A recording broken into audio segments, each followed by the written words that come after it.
Hello, welcome to MyData-NEWS. I'm Tatiana, Data Protection Officer and Personal Development Lead at MyData-TRUST. Hello, I am Michelle AYORA, a data protection lawyer.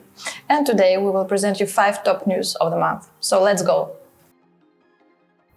The European Parliament announced on the 11th of May of this year that it had adopted a resolution opposing to a potential US Adequacy Decision under the EU-US Data Privacy Framework, DPF. The Parliament considers this framework to be an improvement, but it still does not provide for sufficient safeguards. For the EU Parliament, the proposed framework still allows for bulk collection of personal data in certain cases, does not make bulk collection subject to an independent prior authorization, and does not provide for clear rules on data retention.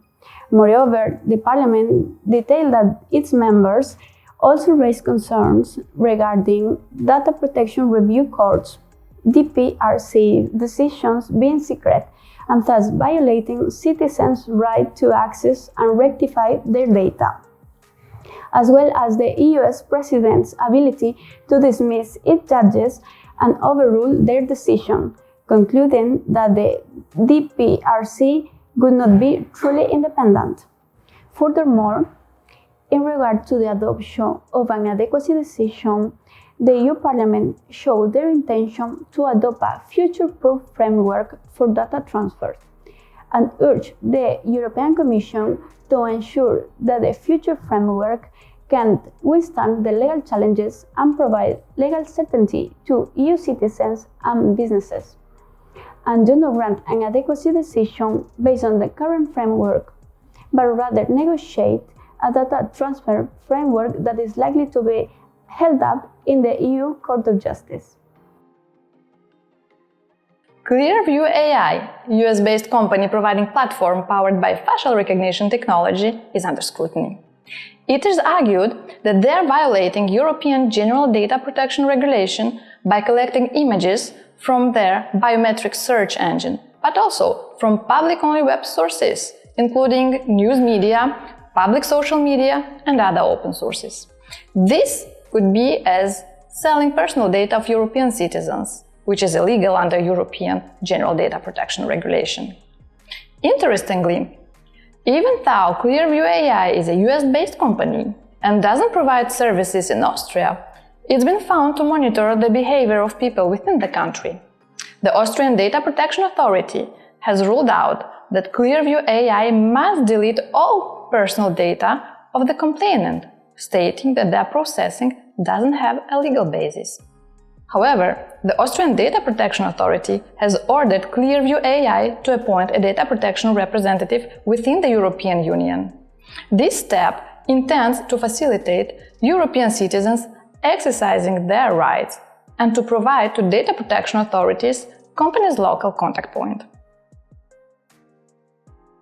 On the 4th of May, the European Court of Justice interpreted the extent of the right to obtain a copy of personal data, which is applicable to medical files. In this proceeding, the Austrian Federal Administrative Court solicited clarification on whether the right of access under Article 15.3 of GDPR is fulfilled where the controller transmits the data in the form of a summary table, or that obligation entails the transmission of documents, extract, entire documents, as well as extracts from databases.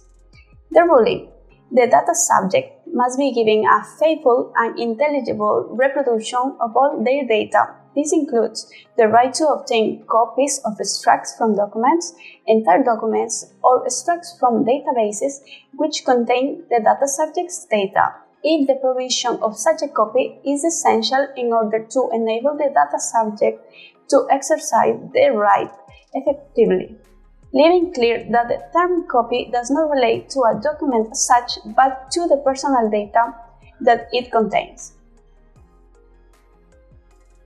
In the 8th edition on the Washington My Health, My Data Act, the new privacy notice obligations are discussed.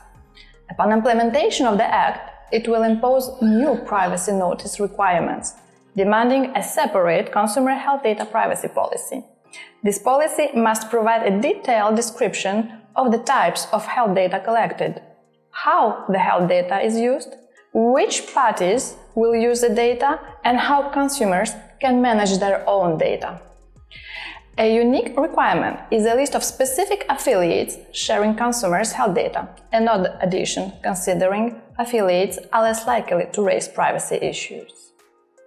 The Act's broad definition of consumers' health data may need a re-evaluation of how entities categorize health data. The Act suggests that the new privacy policy should be a separate document, potentially leading to consumer confusion with multiple overlapping privacy documents. Additionally, the Act demands a link to privacy policy on every web page of the entity's site.